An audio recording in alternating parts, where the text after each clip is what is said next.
ਤੇ ਅਗਲੀ ਖਬਰ ਆ ਰਹੀ ਹੈ ਚੀਨ ਦੇ ਗੁਇਜ਼ਾਊ ਸਟੇਟ ਦੇ ਵਿੱਚੋਂ, ਜਿੱਥੇ ਹਾਈਵੇ ਤੇ ਬੱਸ ਪਲਟਣ ਕਰਕੇ 27 ਵਿਅਕਤੀ ਮਾਰੇ ਗਏ ਨੇ, ਜਦਕਿ 20 ਜ਼ਖਮੀ ਹੋਏ ਨੇ।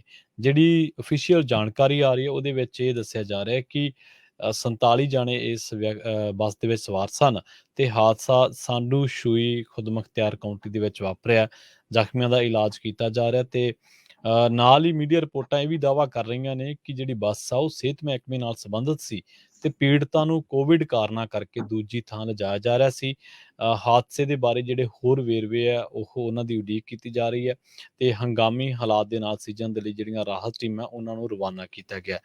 ਇੱਥੇ ਇਸ ਸੂਬੇ ਦੇ ਵਿੱਚ ਲੰਘੇ ਦਿਨੀ 700 ਤੋਂ ਵੱਧ ਨਵੇਂ ਕੋਵਿਡ-19 ਦੇ ਕੇਸ ਰਿਪੋਰਟ ਹੋਏ ਸਨ ਤੇ ਉਸ ਤੋਂ ਬਾਅਦ ਜਿਹੜੇ ਚਾਈਨੀਜ਼ ਅਥਾਰਟੀਜ਼ ਨੇ, ਜਿਹੜੀਆਂ ਹੈਲਥ ਅਥਾਰਟੀਜ਼ ਨੇ, ਉਹ ਐਕਟਿਵ ਹੋਈਆਂ ਸੀਗੀਆਂ ਤੇ ਉਹਨਾਂ ਨੇ ਬੜੀ ਤੇਜ਼ੀ ਦੇ ਨਾਲ ਇਹਨਾਂ ਇਲਾਕਿਆਂ ਦੇ ਵਿੱਚੋਂ ਲੋਕਾਂ ਨੂੰ ਕੱਢਣਾ ਸ਼ੁਰੂ ਕਰ ਦਿੱਤਾ ਸੀ।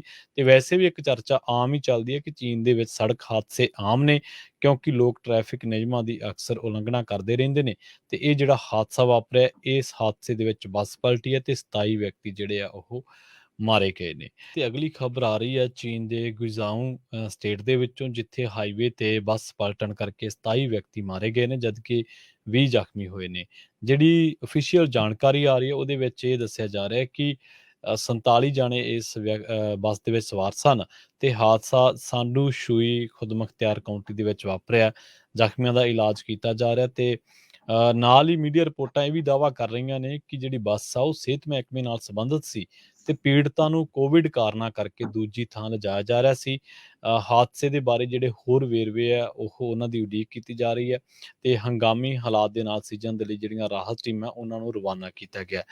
ਇੱਥੇ ਇਸ ਸੂਬੇ ਦੇ ਵਿੱਚ ਲੰਘੇ ਦਿਨੀ 700 ਤੋਂ ਵੱਧ ਨਵੇਂ ਕੋਵਿਡ-19 ਦੇ ਕੇਸ ਰਿਪੋਰਟ ਹੋਏ ਸਨ ਤੇ ਉਸ ਤੋਂ ਬਾਅਦ ਜਿਹੜੇ ਚਾਈਨੀਜ਼ ਅਥਾਰਟੀਜ਼ ਨੇ, ਜਿਹੜੀਆਂ ਹੈਲਥ ਅਥਾਰਟੀਜ਼ ਨੇ, ਉਹ ਐਕਟਿਵ ਹੋਈਆਂ ਸੀਗੀਆਂ ਤੇ ਉਹਨਾਂ ਨੇ ਬੜੀ ਤੇਜ਼ੀ ਦੇ ਨਾਲ ਇਹਨਾਂ ਇਲਾਕਿਆਂ ਦੇ ਵਿੱਚੋਂ ਲੋਕਾਂ ਨੂੰ ਕੱਢਣਾ ਸ਼ੁਰੂ ਕਰ ਦਿੱਤਾ ਸੀ। ਤੇ ਵੈਸੇ ਵੀ ਇੱਕ ਚਰਚਾ ਆਮ ਹੀ ਚੱਲਦੀ ਹੈ ਕਿ ਚੀਨ ਦੇ ਵਿੱਚ ਸੜਕ ਹਾਦਸੇ ਆਮ ਨੇ, ਕਿਉਂਕਿ ਲੋਕ ਟ੍ਰੈਫਿਕ ਨਿਯਮਾਂ ਦੀ ਅਕਸਰ ਉਲੰਘਣਾ ਕਰਦੇ ਰਹਿੰਦੇ ਨੇ। ਤੇ ਇਹ ਜਿਹੜਾ ਹਾਦਸਾ ਵਾਪਰਿਆ, ਇਸ ਹਾਦਸੇ ਦੇ ਵਿੱਚ ਬੱਸ ਪਲਟੀ ਹੈ ਤੇ 27 ਵਿਅਕਤੀ ਜਿਹੜੇ ਆ ਉਹ ਮਾਰੇ ਗਏ ਨੇ। ਤੇ ਅਗਲੀ ਖਬਰ ਆ ਰਹੀ ਹੈ ਚੀਨ ਦੇ ਗੁਇਜ਼ਾਊ ਸਟੇਟ ਦੇ ਵਿੱਚੋਂ, ਜਿੱਥੇ ਹਾਈਵੇ ਤੇ ਬੱਸ ਪਲਟਣ ਕਰਕੇ 27 ਵਿਅਕਤੀ ਮਾਰੇ ਗਏ ਨੇ, ਜਦਕਿ 20 ਜ਼ਖਮੀ ਹੋਏ ਨੇ।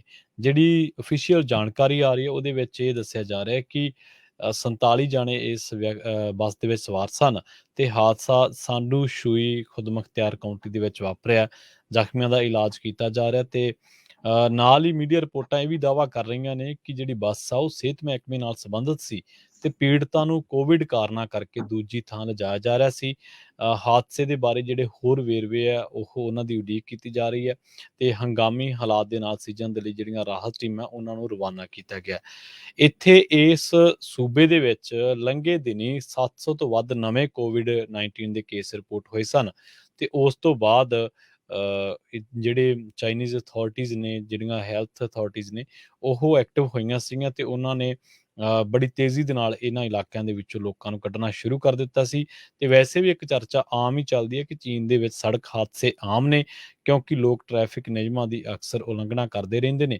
ਤੇ ਇਹ ਜਿਹੜਾ ਹਾਦਸਾ ਵਾਪਰਿਆ, ਇਸ ਹਾਦਸੇ ਦੇ ਵਿੱਚ ਬੱਸ ਪਲਟੀ ਹੈ ਤੇ 27 ਵਿਅਕਤੀ ਜਿਹੜੇ ਆ ਉਹ ਮਾਰੇ ਗਏ ਨੇ।